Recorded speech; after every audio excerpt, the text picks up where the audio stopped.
له هند څخه د افغانستان په اړه د ډیپلوماټیکو اړیکو په بهیر کې یو مهم او د پام وړ پرمختګ راپور خپور شوی چې د سیمې په سیاسي تعاملاتو کې یې تازه بحثونه راپارولي دي.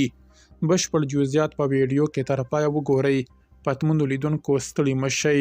له هند سره د افغانستان د واکمنې ادارې د اړیکو په بهیر کې نوی پرمختګ رامنځته شوی او په نوي ډیلي کې د افغانستان سفارت د سرپرست په توګه د یو استازي د دندې پیل اعلان شوی دی. د راپورونو له مخې د افغان واکمنۍ استازي د دوشنبې پر ورځ د هند د بهرنیو چارو وزارت د افغانستان او پاکستان د څانګې له مسؤل سره لیدنه کړې ده.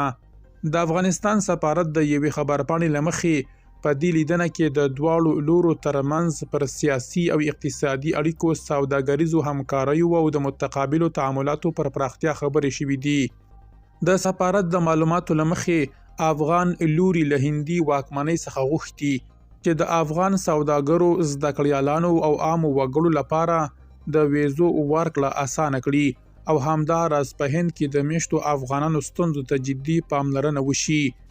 که څه هم نوي ډیلي تر اوسه د افغانستان اوسنی واکمن جوړښت په رسمي ډول نه دی پیژندلی، خو اجازه یې ورکړې چې د افغانستان سفارت چارې د نوي استازي تر مدیریت لاندې پر مخ لاړې شي. دا په داسې حال کې ده چې د جمهوریت سفارت په 1402 لمریز کال کې د خپلو فعالیتونو د بشپړ بندېدو اعلان کړی و، خو وروسته د هند د بهرنیو چارو وزارت ټینګار وکړ چې د افغانستان سفارت او اړوند کونسلګرۍ لا هم د افغان وګړو لپاره خدمتونه وړاندې کوي. شنونکي وایي د سفارت د چارو بیا فعالېدل د هند او افغانستان د واکمنې ادارې ترمنځ د عملي تعامل نښه ده، په ځانګړي ډول د سوداګرۍ، بشري تګ راتګ او تخنیکي همکاریو په برخه کې.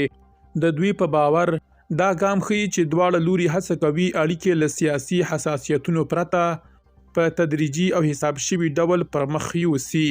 دا پرمختګ په داسې وخت کې کیږي چې په وروستیو میاشتو کې د هند او افغانستان ترمنځ د اړیکو کچه لوړه شوې او دواړو خواو د اړیکو د پراختیا لپاره عملي ګامونه اخیستي دي.